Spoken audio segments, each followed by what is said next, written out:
হাইলাকান্দির পলারপাড় গ্রামের চরম দুর্ভোগ এখন বাস্তব চিত্র হয়ে উঠেছে। ধলেশ্বরী নদীর ভাঙনের কবলে পড়ে গ্রামের একমাত্র যাতায়াতের রাস্তা কার্যত বিপর্যস্ত হয়ে গিয়েছে। ফলে পুরো এলাকায় যোগাযোগ ব্যবস্থা ভেঙে পড়ার মতো পরিস্থিতি তৈরি হয়েছে। এখনো কাদা মারিয়ে চলাচল করতে বাধ্য হচ্ছেন গ্রামবাসীরা। প্রতিদিনই জীবনের ঝুঁকি নিয়ে এই ভাঙা ও কর্দমাক্ত পথ দিয়ে যাতায়াত করতে হচ্ছে শতাধিক পরিবারকে। স্কুল ও কলেজের ছাত্রছাত্রী থেকে শুরু করে রোগী পরিবহন সব ক্ষেত্রেই চরম ভোগান্তি দেখা দিচ্ছে। হাইলাকান্দি জেলার পলারপাড় গ্রামের বাসিন্দাদের দুর্ভোগ যেন কোনোভাবেই শেষ হচ্ছে না। স্বাধীনতার এত বছর পরেও গ্রামের মানুষ আজও চলাচল করছেন কাদা মাখা দুর্বিষহ পথে।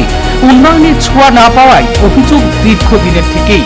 রাস্তা নেই উন্নয়নের ছোঁয়া। ভোটের সময় প্রতিশ্রুতির ঝড় উঠলেও বাস্তবে স্থায়ী রাস্তা কিংবা টেকসই অবকাঠামোর কোনো উন্নতি হয়নি বলেই অভিযোগ স্থানীয়দের।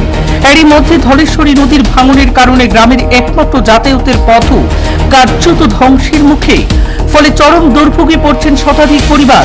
জরুরি প্রয়োজনে রোগী পরিবহন, স্কুল কলেজ যাতায়াত কিংবা দৈনন্দিন কাজ সবকিছুতেই দেখা দিয়েছে বড় সংকট।